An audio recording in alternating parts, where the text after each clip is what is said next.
نحمدہ و نصلی علی رسولہ الکریم اما بعد. ہمارا سلسلہ گفتگو چل رہا تھا وسیلے کے سلسلے میں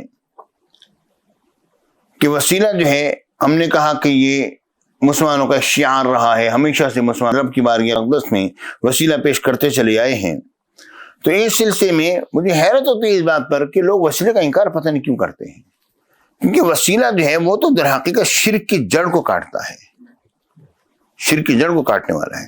ہم رب کی بارگاہ اپنے عرض کر رہے ہیں یا اللہ تو اپنے فلاں مقدس بندے کے صدقے سے ہماری دعا کو قبول فرما لے. یعنی قبولی تو دعا ہے پروردگار، وہ تو تیرے پاس ہے، تو نے قبول کرنا ہے.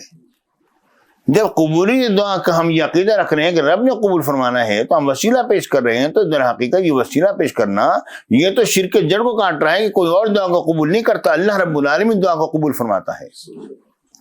اصل چیز یہ ہے. پچھلی گفتگو میں حضرت سیدنا عمر فاروق رضی اللہ تعالی عنہ کا حضرت عباس رضی اللہ تعالی عنہ کی ذات مقدسہ کو اللہ کی بارگاہ میں وسیلہ بنا کر پیش کرنا کیا اس بات کی دلیل ہے کہ حضرت عمر فاروق رضی اللہ تعالی عنہ بعد وصال حضور علیہ السلام کا وسیلہ جائز نہیں سمجھتے تھے؟ اگر جائز سمجھتے تو پھر حضور علیہ السلام کی بارگاہ میں آتے، نہ کہ آپ کے چچا کو اللہ کی بارگاہ میں پیش کرتے.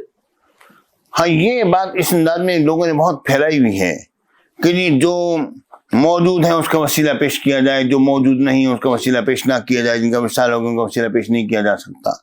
اس بارے میں پہلی بات میں یس کروں گا کہ کہتے ہیں جو موجود ہے اس کا وسیلہ پیش کیا جائے، جو موجود نہیں اس کا وسیلہ پیش نہ کیا جائے. اور اس بات پر تمام کا اتفاق ہے، تمام کا اتفاق ہے اس بات پر کہ اعمال صالحہ جو ہیں ان کو وسیلہ بنایا جا سکتا ہے.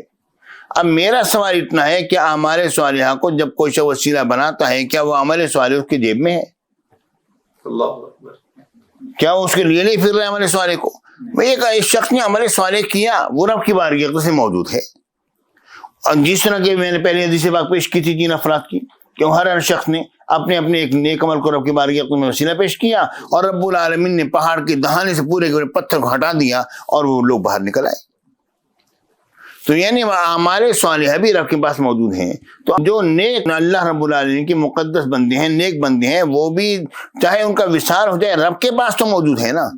یہی تو بات ہے کہ جب شہید کے بارے میں قرآن پاک میں آتا ہے بل احیاء عند ربہم، بلکہ وہ زندہ ہے رب کے پاس، یعنی رب کے پاس تو موجود ہیں. تو جبکہ ہمارے اعمال رب کے پاس موجود ہیں، ہم ان کا وسیلہ پیش کریں تو قبول ہے. اگر مقدس بندوں رب کی بارگاہ میں وسیلہ پیش کریں جو کہ رب کے پاس موجود ہیں تو کیا مضائقہ ہے اس میں؟ اب رہ گئی یہ بات کہ حضرت عمر بن خطاب رضی اللہ تعالیٰ عنہ نے اس طرح کیوں نہیں کیا. اس بارے میں یہ ہے کہ یہ کوئی دلیل نہیں پیش کی جا سکتی. یہ دلیل تو تب بنتی جب حضرت عمر بن خطاب رضی اللہ تعالیٰ عنہ رب کی بارگاہ میں یوں عرض کرتے ہیں کہ اے پروردگار پہلے ہم اپنے نبی کے وسیلے سے تیری بارگاہ میں سوال کیا کرتے تھے اور تو ہم پر می برسایا کرتا تھا اور ہماری حاجتوں کو پورا فرمایا کرتا تھا. چونکہ اب ان کا وصال ہو گیا ہے اور وصال ہو جانے کے بعد وسیلہ پکڑنا جائز نہیں ہے کسی شخص کا، اسی لیے ہم حضرت عباس کے وسیلے کو تیری بارگاہ میں پیش کرتے ہیں تو ان کے وسیلے سے ہماری دعا کو قبول و منظور فرما لیں. حضرت عمر بن خطاب رضی اللہ تعالیٰ عنہ یہ بات قطعاً نہیں کہی. ان کے جو کلمات ہیں وہ کیا ہیں؟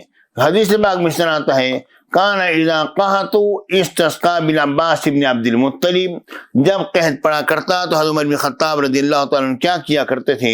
حضرت عباس بن عبد المطلب رضی اللہ تعالیٰ عنہ کا وسیلہ پیش کیا کرتے تھے اور یوں کہا کرتے تھے اللہم انا کنا نتوسل الیک بنبینا، اے اللہ ہم اپنے نبی مکرم صلی اللہ علیہ وسلم کا وسیلہ تیری بارگاہ میں پیش کیا کرتے تھے تو ہمیں سیراب فرما دیا کرتا تھا. وَإِنَّا نَتَوَسَّلُ إِلَيْكَ بِعَمِّ نَبِيِّنَا، اے پروردگار اب ہم اپنے نبی کے چچا کا وسیلہ کو تیری بارگاہ میں پیش کرتے ہیں کہ تو ہمیں سیراب فرما دے. تو حدیث پاک میں آتا ہے می برس اٹھتا تھا، ان کو سیرابی مل جایا کرتی تھی. یعنی حضرت عمر بن خطاب رضی اللہ تعالیٰ عنہ نے یہ بات نہیں کہی کہ چونکہ حضور کا وصال ہو گیا ہے، ہمارے نبی کا وصال ہو چکا، اے پروردگار ان کا وسیلہ پیش کرنا درست نہیں، اس لیے ہم حضرت عباس کا وسیلہ پیش کریں. یہ بات انہوں نے نہیں کہی. جو بات انہوں نے نہیں کہی ان کی طرف منسوخ کرنا، یہ ان پر الزام لگانا ہے. بعض لوگ تو یہ سمجھتے ہیں کہ اس سے مراد یہی ہے کہ بعد وصال اگر وسیلہ جائز ہوتا تو حضور علیہ السلام کی بارگاہ میں جاتے حضرت عمر فاروق رضی اللہ تعالیٰ عنہ، تو وہ نہیں گئے تو اس کا مطلب ہے کہ بعد وصال وسیلہ جائز نہیں ہے. تو اس بارے میں کوئی حدیث بھی ہے؟ جی اس بارے میں حدیث بھی، اور اس بارے میں ایک اور بات بھی پیش کروں گا. بات یہ ہے کہ حضرت عمر بن خطاب رضی اللہ تعالیٰ عنہ کی اولیات آپ نے پڑھے ہوں گے کتابوں میں، ٹھیک ہے نا، کتابوں میں لکھے ہوئے. تو اس بارے میں نے بھی ایک بات پیش کی. میں نے کہا کہ حضرت عمر بن خطاب رضی اللہ تعالیٰ عنہ وہ پہلے وہ شخص ہیں جنہوں نے کہ صحابہ کرام میں سے انہوں نے یہ بات واضح کی میں حضور علیہ السلام کا وسیلہ ہی پیش نہیں کیا جائے گا، بلکہ حضور علیہ السلام کے علاوہ اور مقدس افراد کا وسیلہ بھی پیش کرنا جائز ہے. اور انہوں نے حضرت عباس کا وسیلہ پیش کیا اور کلمات دیکھیں بعم نبینا، ہم اپنے نبی کے چچا کا وسیلہ حضور کی نسبت کو درمیان میں رکھا انہوں نے. تو یہ بات آپ کے عملیات میں سے ہے کہ آپ نے صحابہ کرام میں پہلے وہ شخص ہیں جنہوں نے اس بات کو اجاگر فرمایا ہے. لیکن یہ چیز اجاگر کی ہے، لیکن یہ چیز ثابت تھی پہلے. حضور علیہ السلام کی حدیث سے بالکل واضح ہے حضرت فاطمہ بنت اسد کے متعلق کہ جب مولا کائنات علی بن ابی طالب کرم اللہ تعالی وجہہ الکریم کی والدہ مائدہ حضرت فاطمہ بنت اسد رضی اللہ تعالی عنہا کا وصال پاک ہوا تو رسول اللہ صلی اللہ علیہ وسلم نے ان کے لیے قبر مبارک تیار کروائی اور پھر میرے آقا نے یہ دعا فرمائی، اور وہ کلمات یہ ہیں: اللہ الذی یحیی و یمیت وہو حی لا یموت، اللہ وہی ہے جو کہ زندہ کرتا ہے اور مارتا ہے اور وہ زندہ ہے، اس کلمات کبھی بھی طاری نہیں ہوگا. اغفر لأمی، اے اللہ تو بخشی فرما میری والدہ فاطمہ بنت اسد کی، وَلَقِّنْهَا حُجَّتَهَا وَوَسِّعْ عَلَيْهَا مَدْخَلَهَا، یعنی اے پروردگار تو ان پر یہ آسان کر دے سوالات کے جوابات قبر کے اور ان پر ان کی قبر کو کشادہ فرما دیں. آگے میرے آقا کی دعا کے کلمات ہیں: بے حق نبی کا، یا اللہ تیرے نبی کے حق کے ساتھ، ان کے صدقے کے ساتھ، ان کے وسیلے کے ساتھ میں سوال کر رہا ہوں. والانبیاء الذین من قبلی، اور وہ انبیاء جو مجھ سے پہلے ہوئے ان کا بھی وسیلہ تیری بارگاہ میں پیش کرتا ہوں. اے پروردگار ہماری دعا کو قبول منظور فرما.